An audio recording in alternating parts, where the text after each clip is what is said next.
Good evening and a very warm welcome to your evening news bulletin with Television Tonga News.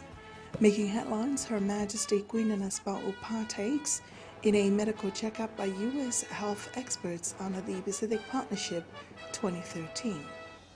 Co-publishers of the New Tapu Tsunami Book presented the first slot of 150 publications to the Ministry of Education and Training.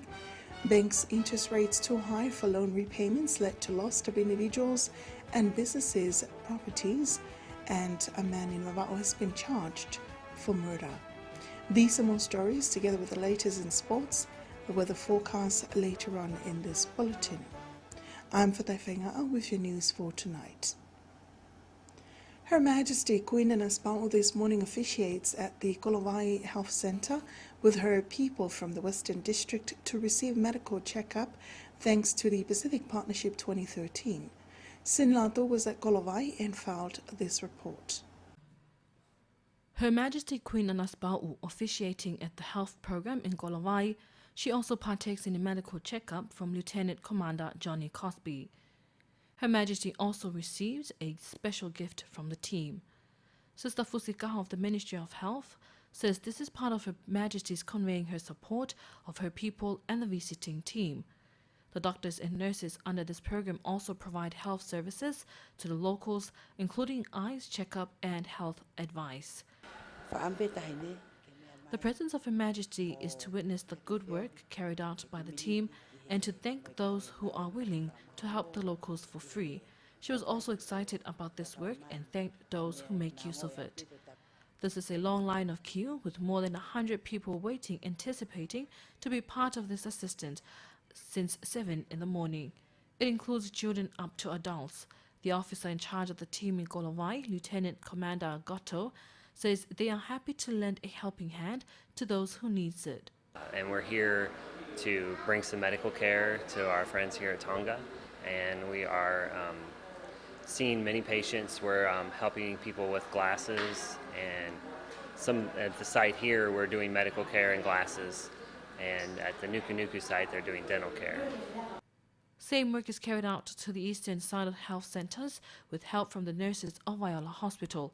This program is under Tonga and the U.S. Defense Forces Partnership program called the Pacific Partnership 2013. For Television Tonga News, I'm Sin Lato. The former Speaker of Parliament, Lord Lasika, claims $50 million to be paid from the government of Tonga. The estate holder was convicted last year for possession of .22 ammunition, was sentenced to 2 years imprisonment at the Supreme Court. He then appealed to the Court of Appeal last October and was accepted. Sin Lato again with more on that story. Lord Lasike told Radio Tonga and Television Tonga News the claims are for the damages of his reputation, his relationship with other nobles, damages to his family and others. He says the government has given him a deed of statement, but he's not satisfied with it. He says such deed will contribute to loss of his benefits. Meanwhile, government told Radio and Television Tonga News work is underway on this matter. Solicitor General Aminiasi Kefu says it is true that a deed of settlement has been issued to Lord Lasike, including some of the legal conditions. He continues saying government is waiting for Lord Lasike's response. But Lord Lasike says he will take the Tongan government to court and claims this sum. He adds he has not decided a legal counsel yet until he completes his legal investigation on similar matters in previous years. For Television Tonga News, I'm Sin Lato.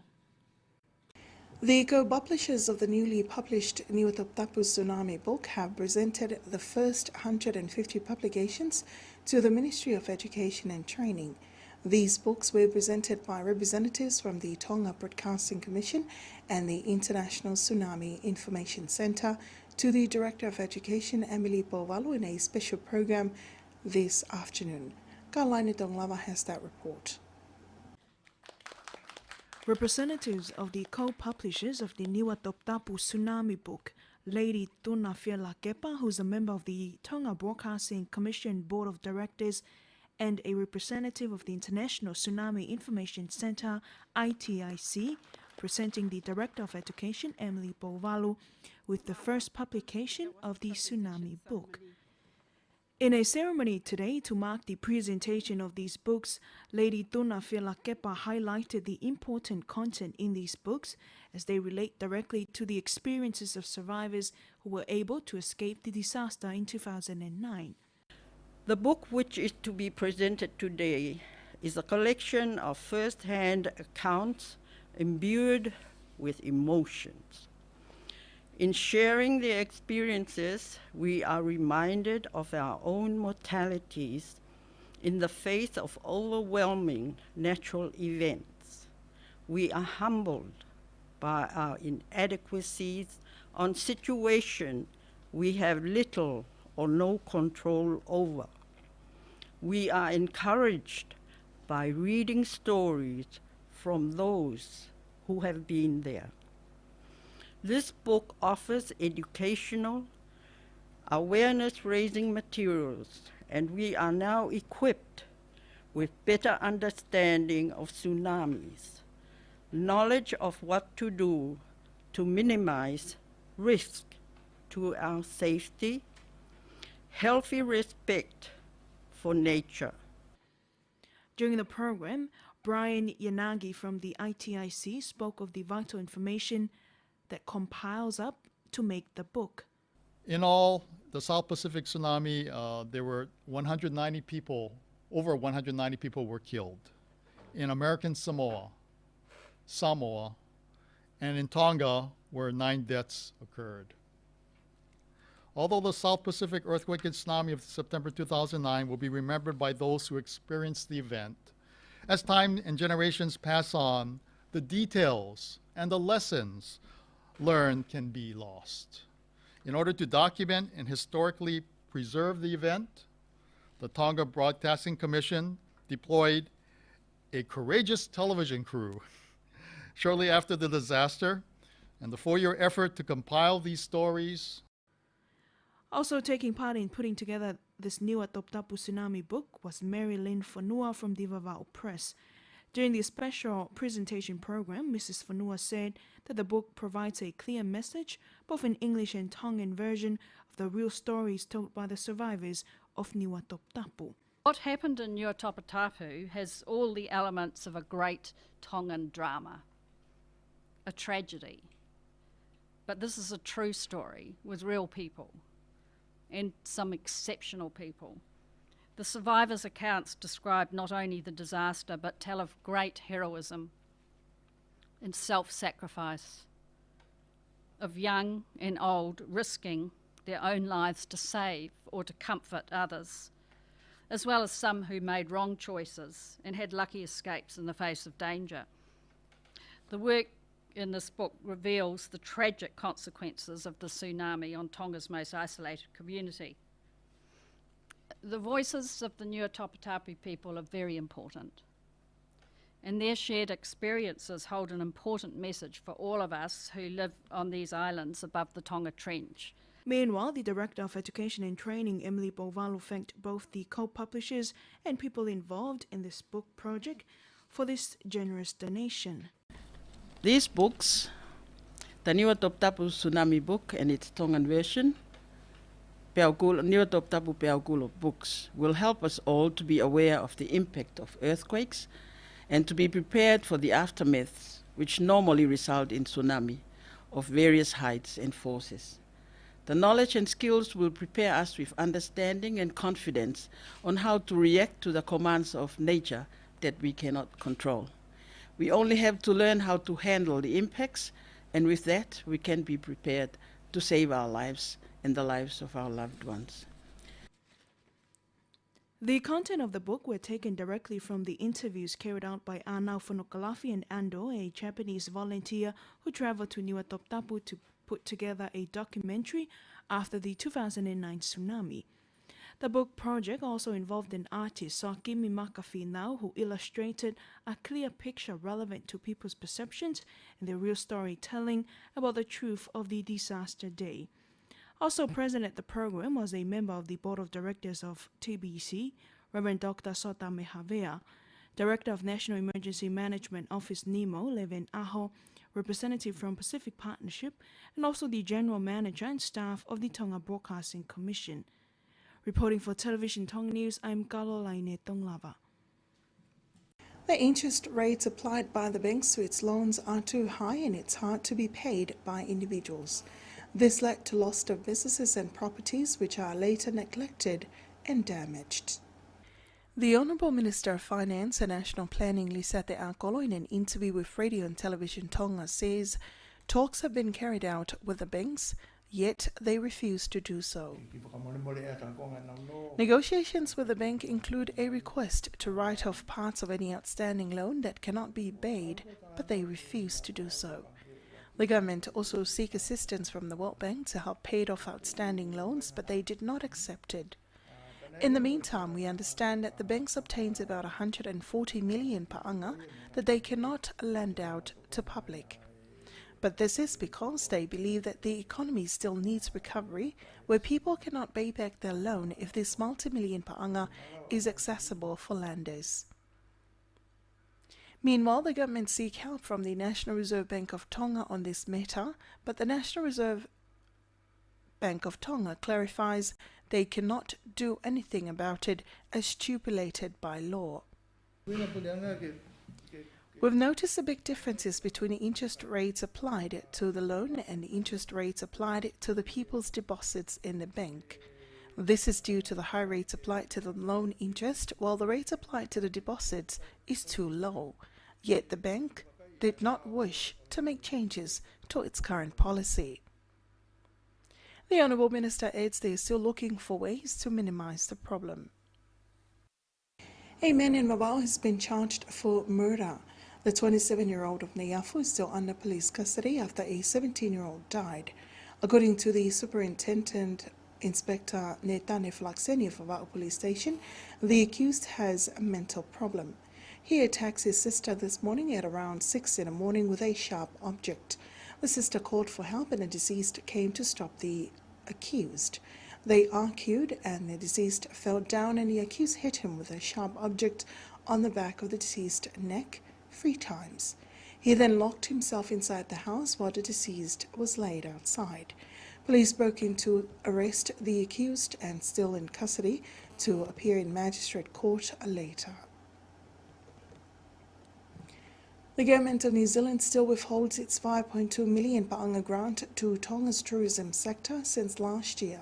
This is due to several agendas Tonga needs to address before accessing the fund.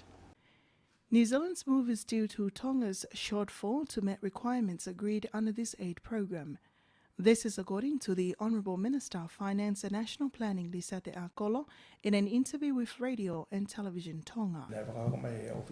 New Zealand identified Tonga's problem under this aid money, which includes the manipulation of tourists through its advertise and promotion program. But when tourists arrive Tonga, they're not satisfied with the services provided, such as the flight services. However, when work is complete towards this requirement, New Zealand will then release the fund for Tonga. The Minister says the work is underway with the Honourable Minister of Commerce, Trade and Labour, Dr. William Latu, to ensure that requirements are met. This aid money is for the 2011-2014 financial year. A 28-year-old man was sentenced to 2 years imprisonment. Justice Giles Cato delivered Mawai Whakanga's sentence after being convicted of causing a bodily harm to his close relative. Whakanga was being sentenced while in Huatoitoli prison in a previous case of theft and housebreak and entry. Mr. Whakanga was sentenced to 4 years altogether, but 2 years have been suspended after the victim accepts his apologies. The probation officer will determine the place for him to stay when he's out of jail, also to make sure that he stay out of trouble. And that's the local news. Pacific is up next.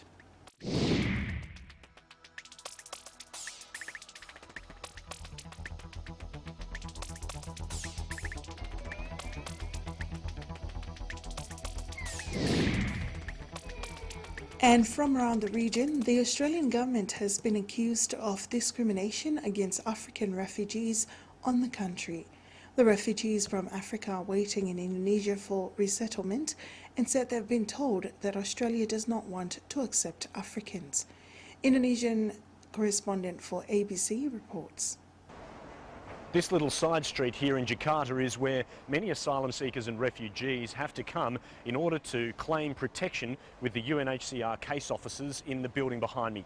Now, we've turned up to talk to a guy called Hussein, who's a Somalian refugee who's been waiting here in Indonesia for 20 months. We arrived and it turns out that he'd already left and gone by boat. Now, his story is the same as the story we're hearing from every Somalian asylum seeker and recognised refugees here in Indonesia. They're all telling us that the UNHCR case officers have told them that Australia is not accepting Africans for resettlement in Australia through what the Australian government calls the regular process. Now, they've questioned what makes them any different from any other asylum seeker or refugee who's applying for protection, and they're questioning whether the policy, as it seems, is based purely on their skin colour. We are only black in here. Maybe we are thinking we are all black, but I don't know. So you think it could be because of your skin colour and because of your race? Maybe the skin color, because we are other brothers from Iraq, Afghan, Syria, or in Iran. Maybe you can see one person less than 1 year already get resettlement, and we are here many years, just sitting. Just like Hussein, all of the African asylum seekers that we've spoken to here in Indonesia say they don't want to take the risk of taking a boat to Australia and that they'd prefer to be accepted as refugees and resettled in Australia. But they say that as Australia is not taking them as refugees and they've been told to not even bother applying to be resettled in Australia, that taking a boat is their only option. At the moment in Indonesia, there are about 10,000 asylum seekers and refugees. Of those, Australia aims to resettle just 600 this financial year. George Roberts, ABC News, Jakarta. Papua New Guinea leader has paid its leader's first state official visit to the country's closest neighbour, Indonesia. The leader said their relationship has been taking into a new level. It was described as an historic moment, a meeting of the leaders of two countries keen to enhance their ties. This is a beginning of a new chapter in that relationship. The countries have signed a joint communique. Indonesia's President Susilo Bambang Yudhoyono talked of the good relations that could be built on. I am hoping that your visit will mark another milestone for strengthening and expanding our bilateral friendships, cooperation and partnerships. Papua New Guinea borders Indonesia's restive province of West Papua. The separatist movement there says it's routinely subjected to human rights abuses by Indonesian police and military. But there was apparently no talk of that. No, there's no discussion on human rights. I believe what they see is our strong commitment to conduct with this prosperity approach. PNG's leader says Indonesia's sovereignty in the region is respected, as is the plan to improve Papua's economic health. But I want to stress here that we, Papua New Guinea, stand ready to assist in whatever way we can in managing some of the challenges that we continue to face in those two provinces. Border management was also discussed so the people of PNG and Papua could move more freely in their shared areas. But for the underdeveloped nation, it's all about trade and investment. PNG has brought with it a sizable delegation of business people, and there have been agreements on minerals, gas and shared commercial flights. The theme of improving business ties will continue on the last day of the Prime Minister's visit. The two countries will take part in a forum and sign a memorandum of understanding between their chambers of commerce. Helen Brown, ABC News, Jakarta. That's the Pacific News. Sports is up next.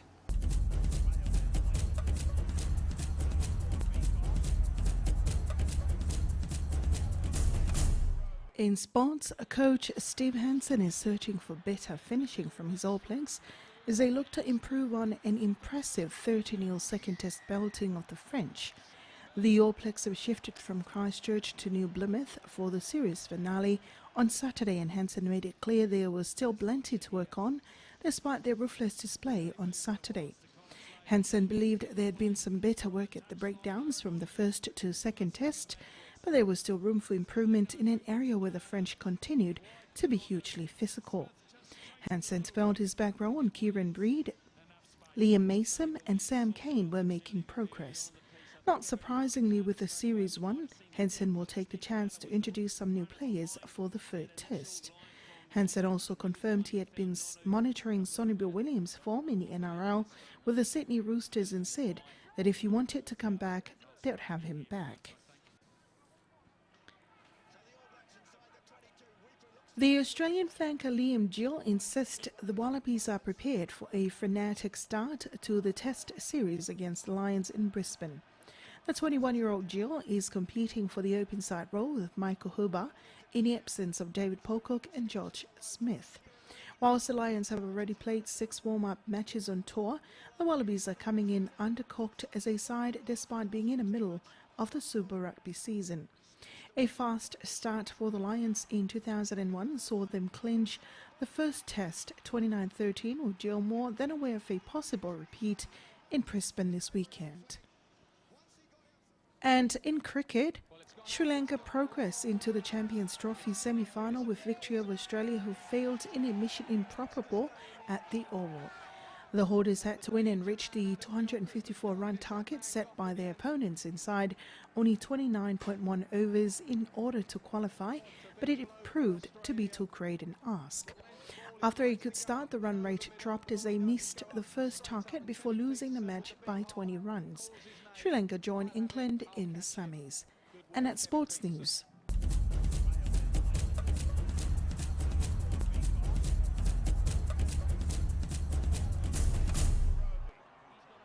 And here's a look at the latest news from the international scene. Heavy monsoon rain have triggered flash flood in northern India, leaving at least 23 people dead and more than 15 missing. The downpour has caused a major damage and landslides. ABC with more on that story. India's monsoon rains have arrived weeks ahead of schedule, swelling the River Ganga and swallowing homes along its banks. 3 days of torrential rain eroded the soil along the river in Uttarakhand state, sending this apartment building into the river with at least 3 people inside. Rescue teams have been operating across northern India, evacuating more than 50 people trapped by rising waters. I don't know how I spent the night. I had a plastic sheet to cover myself. There was no food to eat or water to drink, says this villager. But many others remain missing. People in districts like Rudraprayag, Kedarnath in northern Uttarakhand state have been greatly affected by rains that have also caused landslides. We're still trying to locate a lot of missing people. The current strong phase in the 4-month-long rainy season is expected to last through this week before easing early next week. Over the next 24 hours, there are chances of heavy rainfall in 3 districts, and then the monsoon activity would weaken and the rain will be less. 30,000 Hindu pilgrims are reportedly stranded at one of India's holiest shrines, and schools in the state capital Dehradun are temporarily closed. Bill Bainbridge, ABC News. That's the international scene, but here's a look at today's latest weather. Situation a week through approaching Donatapu Ewa from the east.